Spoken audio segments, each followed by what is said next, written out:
Alright, what's up guys? In today's video, we will be discussing how to run without losing muscle or strength. So there's a lot of misinformation in regards to, how building muscle, maintaining strength or building strength, and being able to run long distances. You see a lot of these social media influencers now who are big into running and can also do so with a jacked physique. And while some of them are on anabolic steroids, a lot of them aren't. And I'm one of those who are not on anabolic steroids. I've been running and lifting concurrently for the past 8 years. I haven't really stopped running at all in the past 8 years, and I've put on about 35 to 40 pounds of muscle while staying lean, and here's how it's done. All right, so step one. Now, I don't know what the science is behind this, but I have 8 years of anecdotal experience of this, and I also have observed this in others.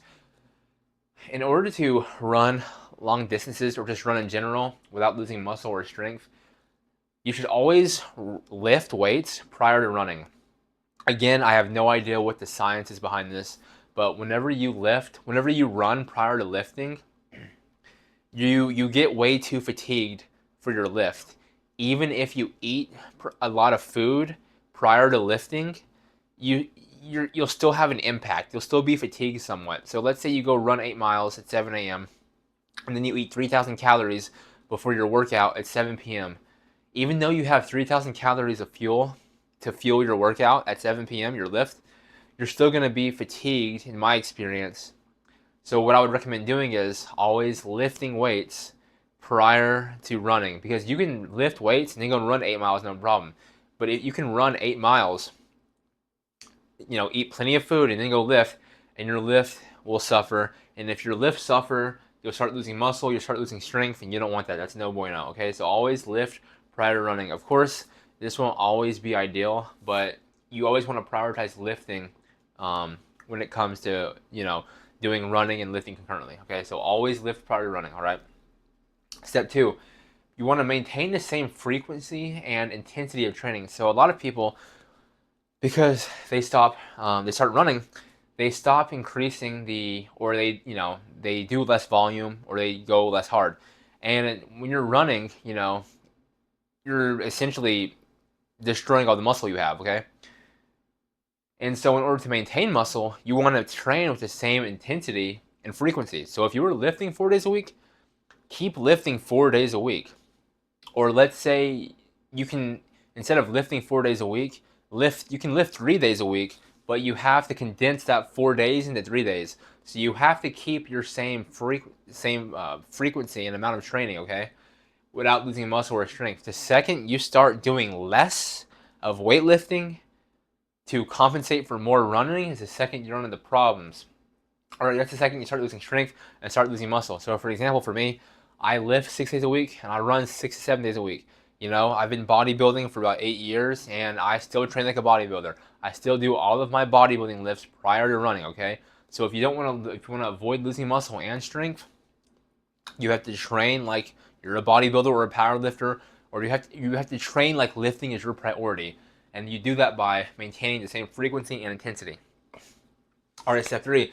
This is very important. You want to eat at or slightly above your maintenance calories. Now, your maintenance calories are the amount of calories you need to maintain your body weight. All right. And you can find your maintenance calories by going to a TDEE calculator. You can go to Google. You can Google search TDEE calculator. You click on the link, you enter in all the information, and it'll tell you what your approximate maintenance calories are. All right.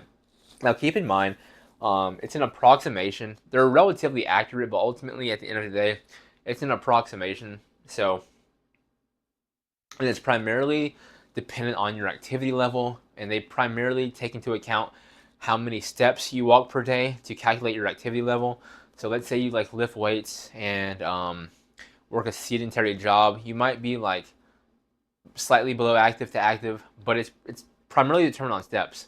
So anything fewer than um, anything between 10,000 to 23,000 steps is considered active.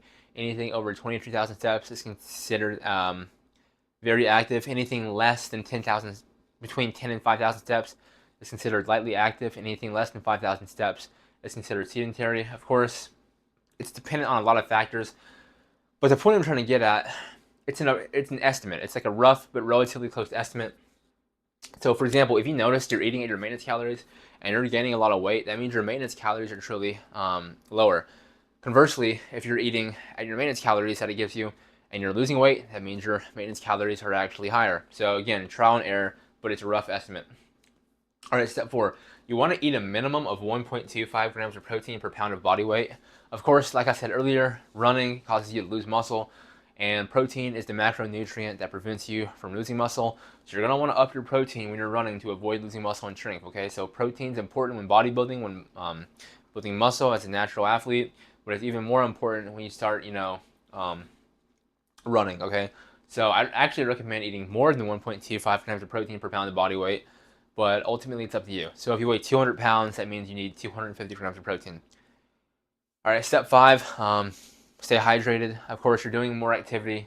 So hydration, it actually plays an incredibly important role in maintaining strength and dictating how your muscles look. The literature shows that even if you're like slightly dehydrated, your strength can decrease by like 10%. But when you get to a point where you're really strong, let's say you can bench press 300 pounds, well, if you're slightly dehydrated, your max bench press is decreasing by 10%. So that means that day you'll only be able to bench press 270 pounds compared to 300 pounds. So if just always stay hydrated. Obviously, hydration is going to help with the running, but you also want to stay hydrated to avoid strength loss, and with strength loss comes muscle loss. Okay, now that's pretty much how you run without losing muscle or strength. Again, I want to reiterate, I've been doing this for 8 years. I'm a natural athlete, not on steroids. I've ran 10,000 miles since 2017. You can do this without being on steroids. I'm sure there are tons of people who are on steroids, even though they claim not to be, but I'm telling you, as someone who's done it, it is totally possible. You just have to follow these steps, and keep in mind that if you're not particularly talented when it comes to bodybuilding or running, it might take extra time, okay? But anyways, that's all I've got for you guys today. If you're interested, I offer one-on-one coaching, how to become a hybrid athlete, how to get jacked, how to build muscle, how to bodybuild and run concurrently, all that good stuff. The link's in the bio if you're interested in coaching. If you enjoyed the video, leave a like, and I will see you guys in the next one. Peace.